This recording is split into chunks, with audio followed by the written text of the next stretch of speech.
Hello beautiful people, welcome back to my channel. Today we're going to be doing a frontal bun and I'm trying to do minimal heat. My idea of this style that I'm trying to get is like a ninja bun. So a frontal bun is basically a frontal and two bundles, right? But actually guys, my bun, I have like these real jacked up bundles. It's not jacked up, but it might look jacked up because I want it to look jacked up. Since I'm not using any heat, I want my bun, the weave to match my bun. So I'm going to just do what I do, and I just want you guys to get into the video and keep watching. What I'm gonna do is I'm not even gonna take my braids out in the front. I'm gonna keep it like this, and I'm looking in this mirror right here. Push my edges back and put the cap like regular, and I'm just gonna put the frontal down like regular. I'm not even gonna unbraid my hair. Just watch guys, because honestly your girl is tired of talking.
the look that I was basically trying to go for.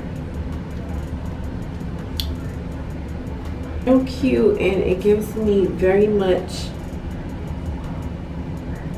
Selena vibe. This hairstyle probably lasts about a week, I would say.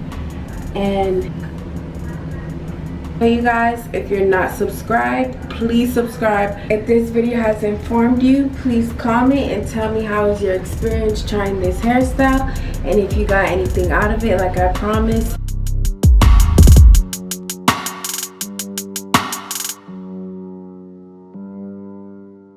Now,